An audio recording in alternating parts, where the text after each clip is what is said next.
Hi అండి, good evening. ఎలా ఉన్నారు? బాగున్నారా? నేనైతే బాగున్నానండి. ఈరోజు మన ఎదురు పెరట్లోకి వచ్చేసానండి. చూసారా, సపోటా చెట్టు చాలా బాగా కాసింది సంవత్సరం. ఒక చెట్టు తీసేసి పాడు చేసుకున్నాం కదండి. ఈ చెట్టు ఒకటే ఉంది. ఆ పక్కన వరుమడి వేయడం వల్ల చక్కగా నీరు చిన్న చిన్నగా రావడం వల్ల చిన్న చిన్న కాయలు చక్కగా చెట్టు నిండా కాయలు వచ్చింది సరే.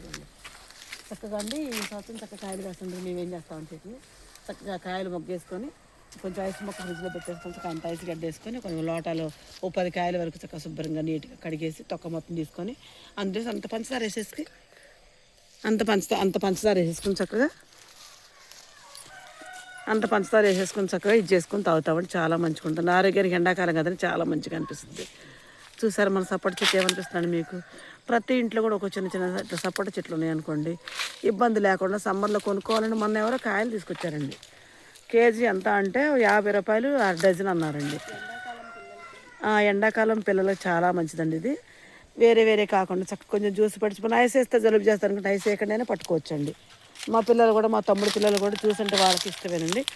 కాకపోతే ఏంటంటేనండి, జ్యూస్ పట్టే టయానికి ఎవరొకరు చుట్టాలు ఎవరొకరు వస్తారు, 4 కాయలు అయిపోతుంది బాగోదు అని తలా 10 కాయలు వాళ్ళకి ఇచ్చామనుకోండి, మా పిల్లలు కాయలు అనుకుండా అయిపోతుందండి.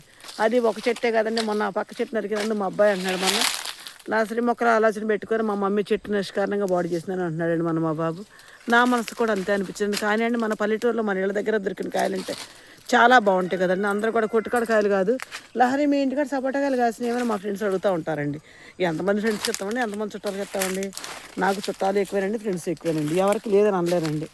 ఉన్నట్లు అయ్యే 4 కాయలు ఇస్తూ ఉంటానండి. చూసారండి మా బుడ్డిగాడు అంటాడండి, నువ్వు అలాగే పంచిపెట్టమ్మా, మనకు వద్దులే అమ్మ అంటాడు మా బుడ్డిగాడు. చూసారండి మన చెట్టు ఎట్లా ఉందండి, బాగుందా మన చెట్టు? చెట్టు నిండా కాయలు ఉన్నాయండి ఈ సంవత్సరం. మరి కాయలు కాసే కాయలు మనకి పలక తయారయ్యే టయానికి మరి కోతులే వస్తాయో చికాకాయ చేస్తాయో, మేము ఎటుని వెళ్ళాల్సి వచ్చింది, ఏ చుట్టాలు వస్తారు. ఖచ్చితంగా చెట్టు కాసిందని అడుగుతారండి. సరే చెట్టు కాడికి వస్తే నేను మామూలుగా ఉంటానండి, మామూలు విషయం కాదు కదండి. వాళ్ళు మాట్లాడుతూనే ఉంటారు, నేను కోసేస్తూనే ఉంటాను. నాకు అసలు ఆలోచన కూడా రాదండి అటువంటిప్పుడు. మా అనుకొని మన ఇంటికి వచ్చారు కానీ ఆలోచనతో నేను కోసేస్తూ ఉంటానండి. చెట్టు నిండా కాయలు ఉన్నాయి చూసారండి. ఎలా ఉందండి, ఏమనిపిస్తుందండి మీకు? మీకు మంచిగా అనిపిస్తుందండి.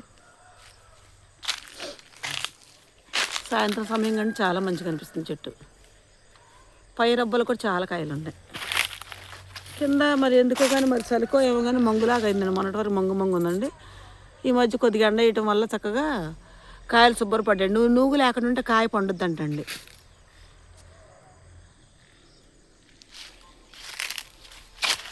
ఆకులు లోపల ఉన్నాయండి. పక్కన టేకు చెట్లు ఉండడం వల్ల ఈ ఆకులు మొత్తం దాని మీద పడేసరికి చికాకు ఉన్నాయండి కాయలు.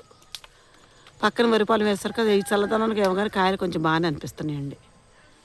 చక్కగా ఈసారి చక్కగా మనకు సపోటా పళ్ళు కోసుకునేటప్పుడు, మనం జ్యూస్ చేసుకున్నప్పుడు మనం మరిన్ని వీడియోలు చేసుకుందామండి. మన పెరటిలో సపోటా చెట్టు మీకు నచ్చిందా అండి? మీకు నచ్చితే నాకు ఒక లైక్ ఇచ్చేయండి. Please subscribe.